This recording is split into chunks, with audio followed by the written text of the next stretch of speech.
Welcome to Silent Revving. Your sister's wedding was perfect. Mom beamed across the dinner table. When will it be your turn? I smiled, sipped my wine, and said, it already happened. You just weren't there.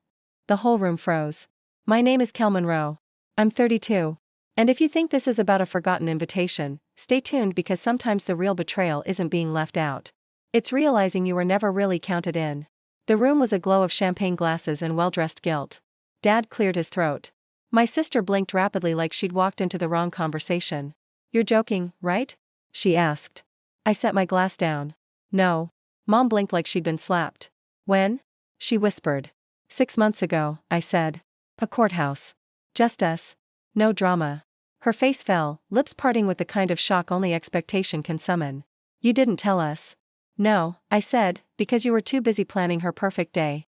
You didn't even ask if I was seeing anyone. They hadn't, not once. When I got engaged, I kept it private. Not out of shame, but protection.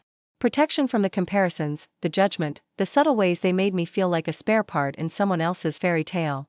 So, we eloped. Just me, Asher, and a steel blue sky. No venue drama, no seating charts, no tears from my mother about how the table linens weren't elegant enough. I had mailed a single photo afterward, one of me in my dress, laughing, real. No one replied. So tonight, I gave them the truth. Raw, clean, final. My sister looked away. Mom swallowed her wine like it was venom. And Dad, he finally asked something real. Is he good to you? I nodded. Yes. Better than you were. After the dinner, silence wore off. Mom did what she always did when control slipped. She tried to reframe the narrative. You should have told us, she said with that rehearsed tremble in her voice. As your mother, I had a right to be there. I raised my eyebrows. All right. I looked at my sister. You didn't think I had a right to be at yours. Remember? Because I hadn't forgotten the missing RSVP. The suddenly lost invitation. The day of text that said, we assumed you'd be too busy with work. But I hadn't been busy. I'd sat in my apartment alone watching their photos flood social media like confetti. My sister's smile, Mom's tears, Dad's toast. All while I scrolled, heart pounding, face hot, and realized they never wanted me there. Not really. I was the background sister. The one who never needed help. The one who made unconventional choices and didn't follow tradition. So, I created my own. My wedding was small.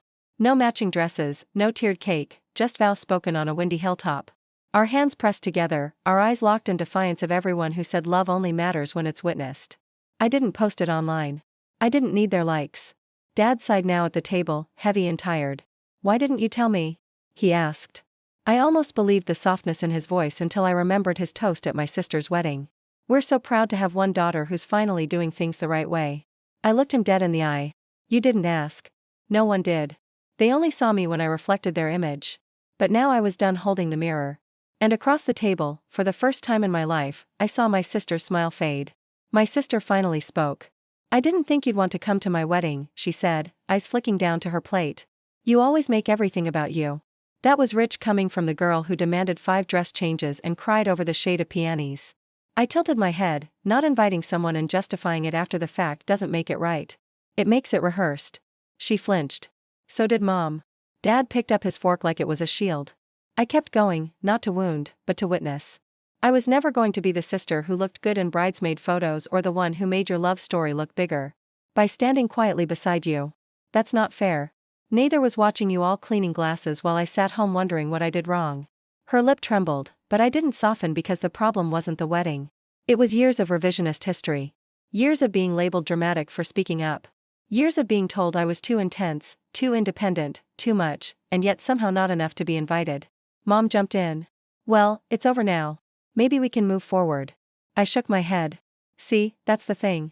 I already did without you. Her face dropped like a chandelier cracking from the ceiling. I stood up, napkin folded gently in hand. I didn't come here to explode. I came here to set the record straight. I looked at my sister. You got the wedding you wanted. I looked at my parents. You got the daughter you celebrated. Then I smiled genuinely and I got the peace none of you ever offered. And with that, I walked out, leaving behind the only seat I'd ever truly been assigned at that table. The empty one, you said. 3 days passed before anyone said a word. Not a call, not a text, just silence. Cold and tactical. And then on a Wednesday night, Mom emailed. You blindsided us. Your sister is heartbroken. There was no need for that scene. No need.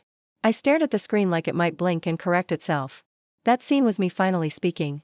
One truth at one table after decades of swallowing everything else. I didn't reply, but they weren't done. My sister posted a throwback on social media, a photo of her wedding day. Captioned, "Some people watch, some people vanish. Real love shows up." The comments were predictable. Friends validating, distant cousins chiming in. A parade of digital loyalty. I didn't flinch because they could spin the story all they wanted. I had already lived it. Meanwhile, Asher, my husband, was folding laundry when I told him. He didn't ask for details, just walked over, kissed my forehead, and said, "Do they even know your favorite flower?" They didn't. He did. Kyle lies.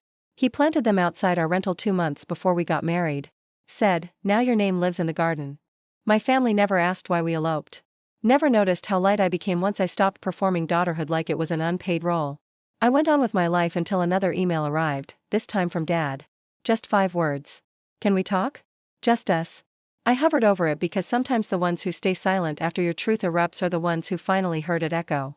And sometimes they're just hoping to pull you back in gently before you realize you're free. I took a deep breath and typed. "We'll see." You said, Dad, picked a diner, neutral ground, same one we used to go to after my violin recital. He was already seated when I arrived, hands folded, coffee half full. For a second, I saw the Dad I remembered. Steady, quiet, impossible to read. "I'm not here to take sides," he said. I raised an eyebrow. "You've already taken them." He nodded slowly. "I know." The silence stretched between us like fabric pulled too tight. Then he said, "You getting married without telling us it hurt." I didn't flinch. "You not asking where I was the day of her wedding? That hurt, too." He looked down, thumb tracing the rim of his cup. "I didn't know how far it had gone," he said. "Between you and your mother. You and your sister." I let that sit. "Dad, it didn't go anywhere. It stayed exactly where it always was. Unequal." He didn't argue. Instead, he reached into his coat and slid a photo across the table. Me and Asher smiling, wind blown. My dress caught mid-spin. "I kept this," he said. "Even when your mom said it was disrespectful." I stared at the photo.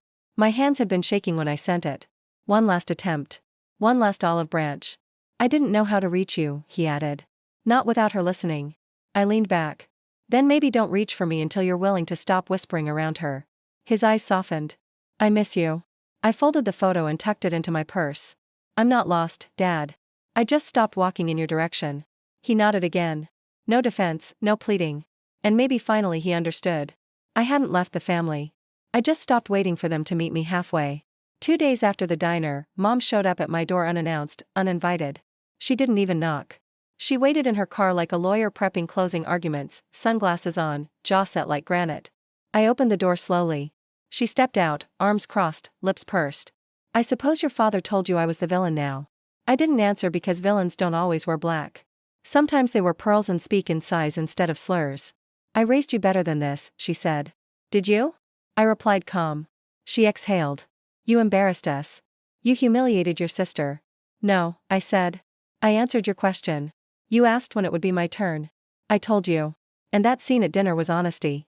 I cut in. The silence swelled. A war without noise. Then she stepped closer. "You've always needed too much," she whispered. "Too much validation. Too much space." I felt that line hit where it was meant to. But this time, it didn't land because she didn't know. IED already unpacked that wound with Asher in therapy in the stillness of a marriage she never asked about. I looked at her the way you look at a painting you once loved and now see for what it really is. Technique without truth.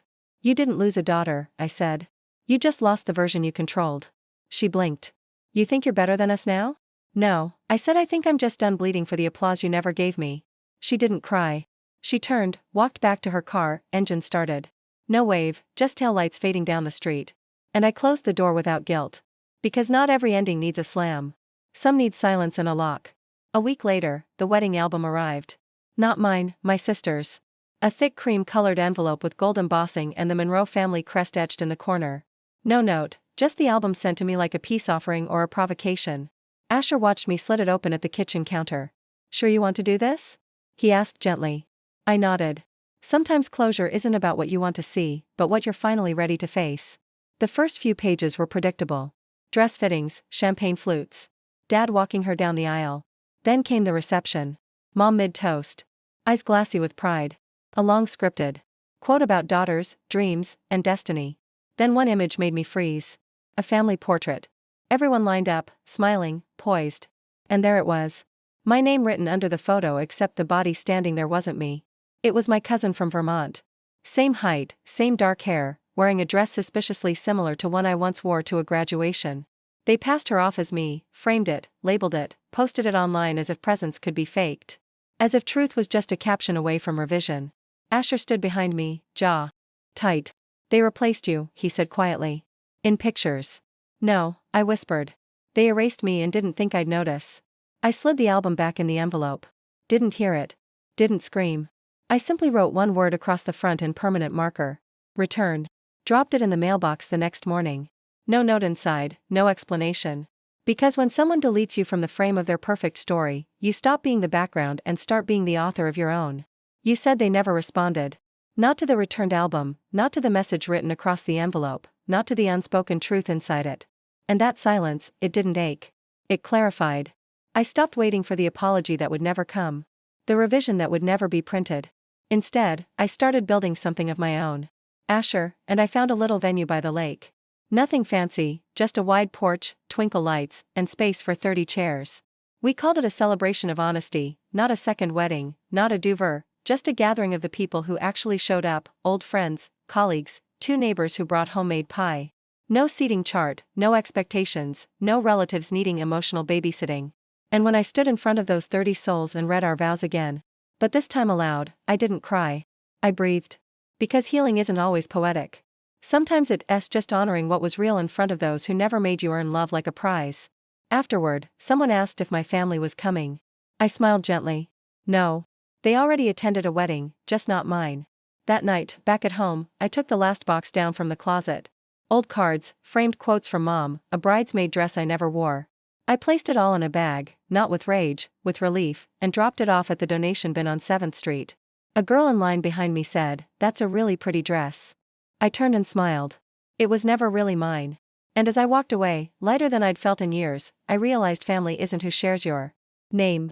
It's who never has to ask twice where you were when it mattered.